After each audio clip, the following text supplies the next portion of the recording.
with you. And with your spirit. A reading from the Holy Gospel according to Mathew. Glory to you, O Lord. On that day, Jesus went out of the house and sat down by the sea. Such large crowds gathered around him that he got into a boat and sat down, and the whole crowd stood along the shore. And he spoke to them at length in parables, saying, A sower went out to sow, and as he sowed, some seed fell on the path, and birds came and ate it up. Some fell on rocky ground, where it had little soil. It sprang up at once, because the soil was not deep. And when the sun rose, it was scorched, and it withered for lack of roots.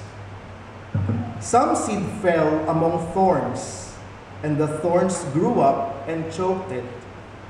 But some seed fell on rich soil and produced fruit, 100 or 60 or 30-fold.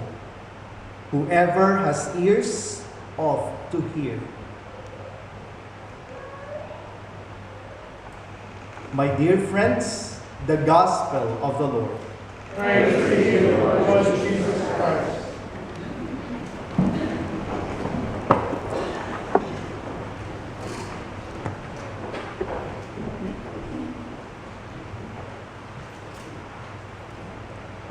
Magandang umaga po.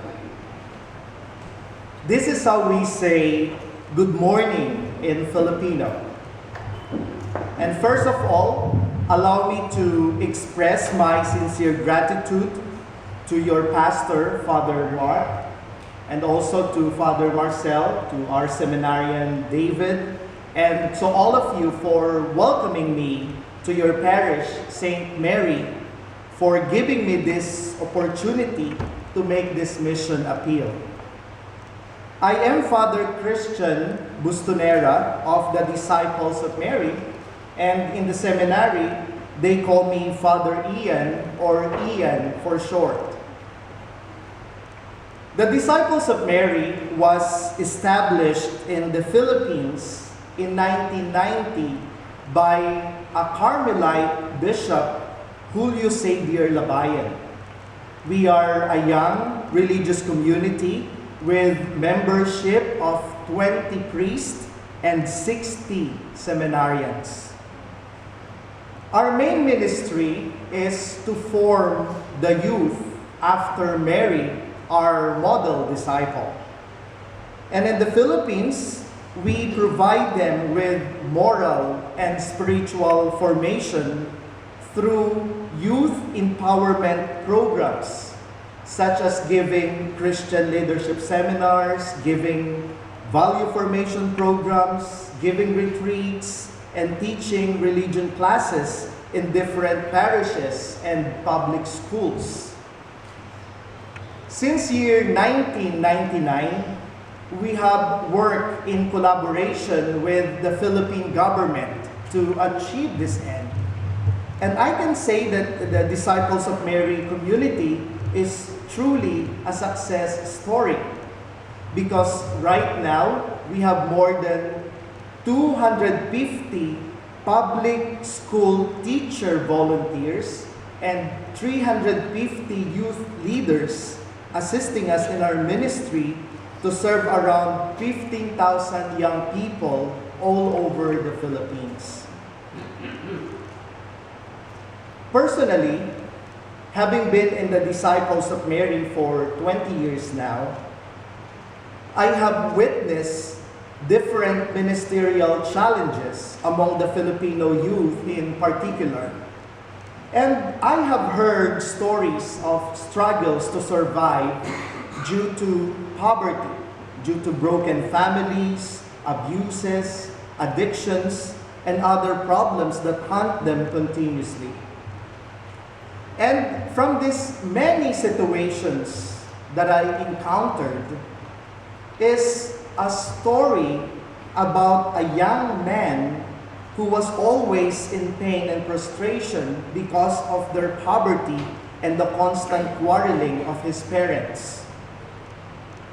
He is the youngest among 5 siblings. He came from a poor family and could not even provide for their basic needs. His mother is a dressmaker, and his father is an alcoholic and did not exert any effort to support the whole family. When he was in high school, his mother left the family in order to find work in Saudi Arabia. And for him to survive in his studies financially, every night he needs to cook and fry peanuts and then put it on a smaller plastic for retail and then sell it to the wet market and nearby store early in the morning before going to school, earning $0.25 a day. And after class, when he returns home, he needs to wash the only school uniform he has so that he can wear it again the next day. And then the remaining inch of his energy he uses to study and do his homework.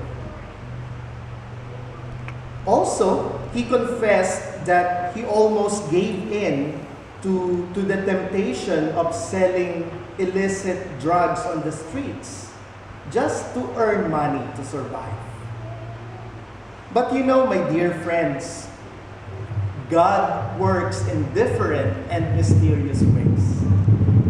This young man joined our youth ministry and found a Christian community.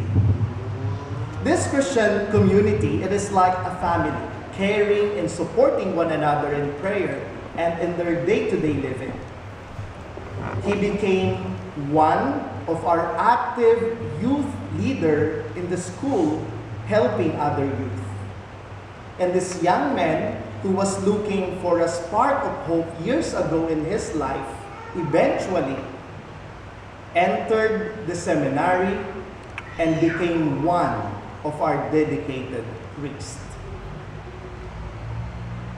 Sisters and brothers, this story is just one among the many rewarding accounts of young people in the Philippines who benefits from our ministry, financially, morally, and spiritually.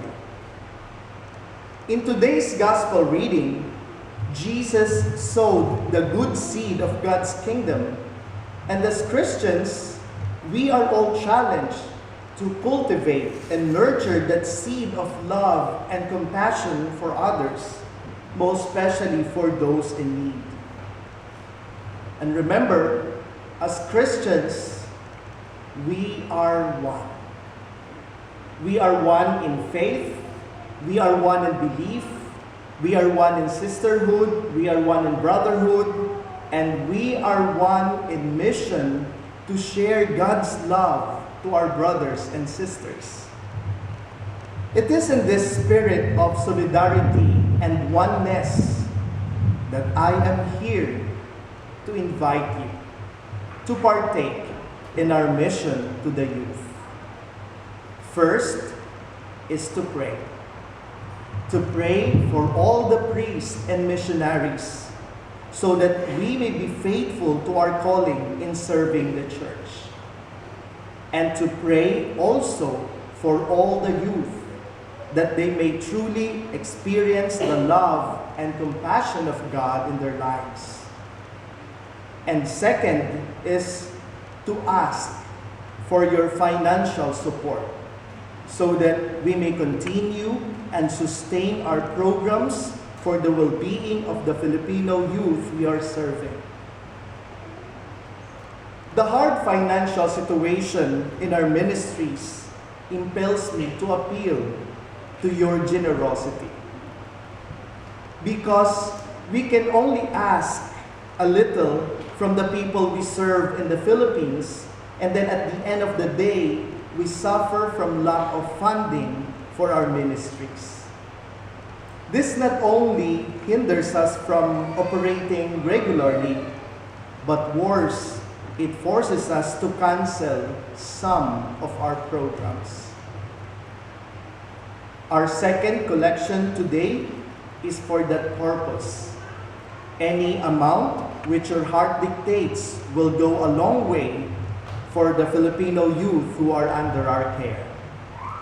And on behalf of all the priests and seminarians of the Disciples of Mary, let me express my gratitude to all of you for your generosity and support to our mission works. And we promise to include you and your families in our prayers.